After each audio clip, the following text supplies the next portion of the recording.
details, whether it be academically, with our meals, finishing a free throw box shot, little things that add up to big things that matter at the end of the day.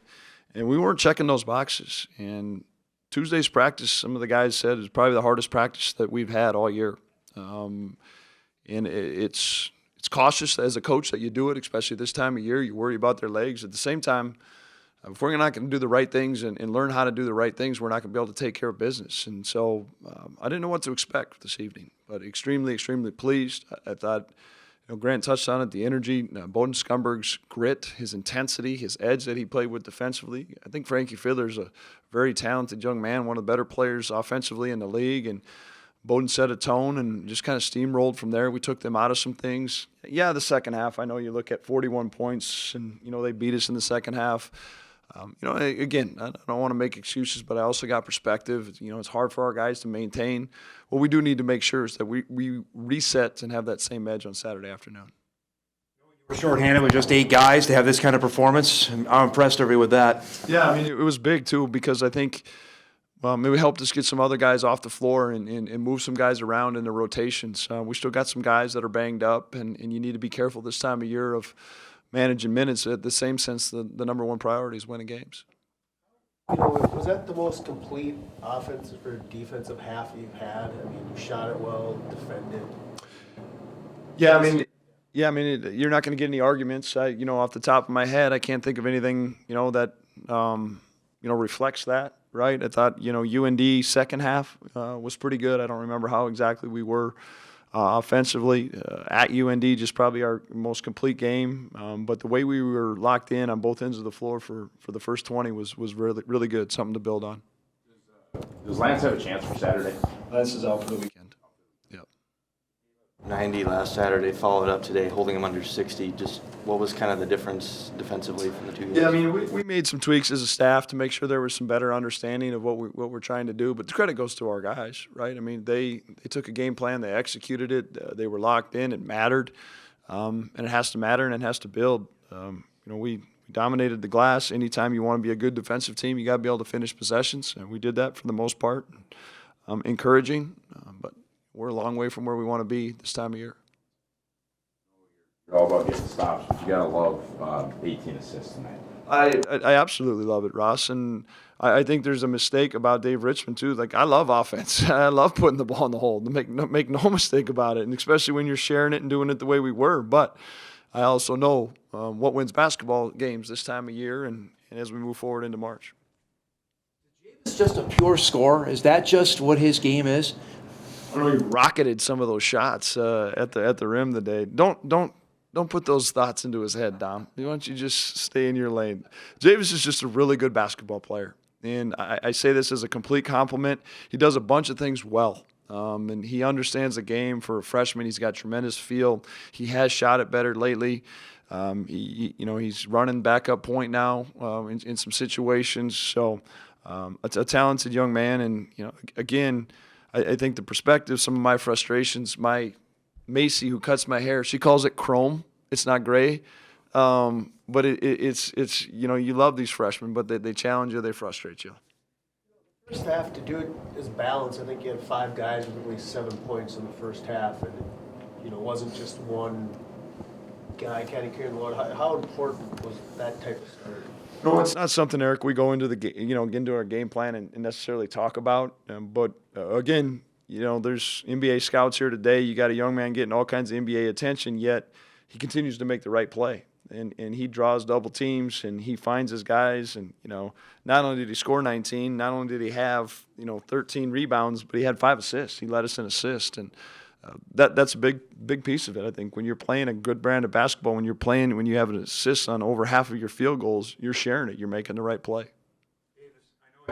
It's still different to have NBA scouts at a game. Just that might get older as we go forward, but just can you describe that, have that atmosphere with that attached to this basketball program? I think it happened really fast, obviously, and it happened, out in Denver, and we've all just kind of settled into it. It's part of it. I think it's great for Grant.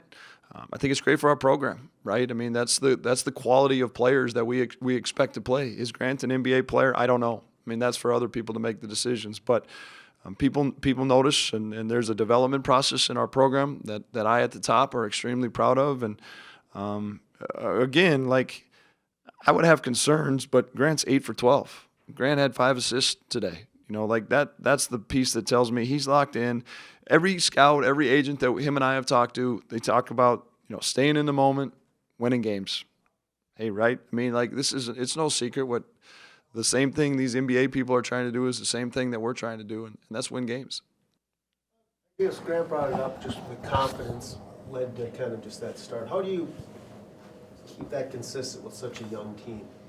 I think that's the big piece, Eric, is finding that consistency.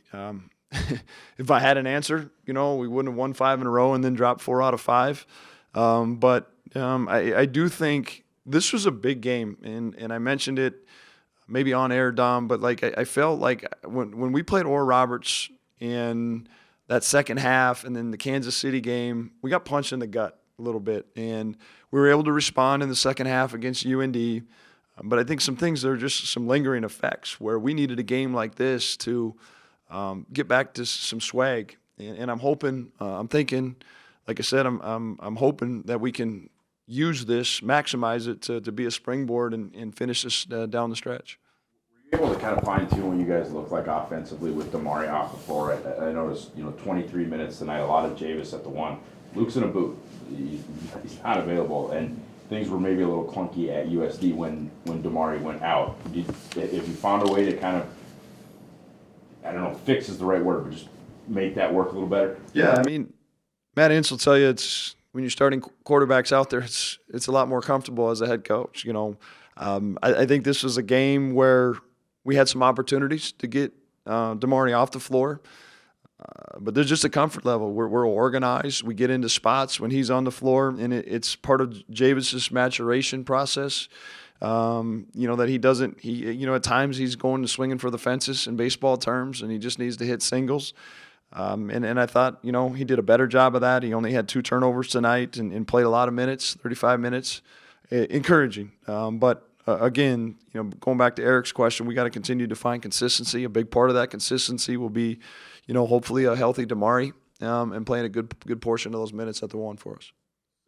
7 rebounds from Javis and 7 rebounds from Bowden. How much easier does it make life when you have guards that can rebound like that? Yeah, it does, but I haven't watched it yet. But when you're at your best rebounding, your big guys are making hits. They're eliminating their guy, and your guards are cleaning up. And I felt like, again, when you see that, we have guards that are hungry to go do that, but then that also starts our break. That also gets us in who we want to be offensively. And, we still love to play in transition, but you got to get stops, you got to finish possessions and create those opportunities to get out in the open floor.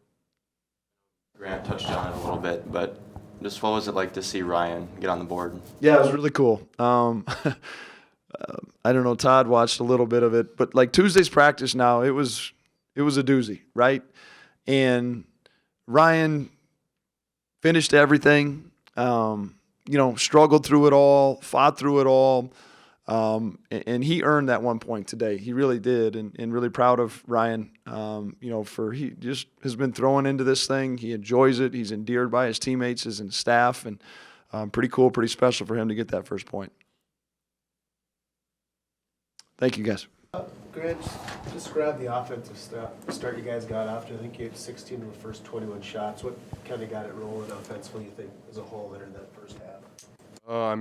Getting stops defensively helped with that, and then we pushed offensively, and that energy carried over. We came out with confidence, and I know that's huge for this young team. Confidence has been everything this year, and when we go on those runs, it's tough to stop. Grant, this is the day where you didn't have Lance available. You don't obviously have Luke, but nobody plays more than 35 minutes. How important were Jakari, Josh, and Sam tonight? Yeah, they came up big. Josh on the offensive glass, Jakari, and Sam came in huge defensively, coming in guarding guys. And, I feel like that's what it was tonight, was us defensively. We came out with an edge and wanted to compete.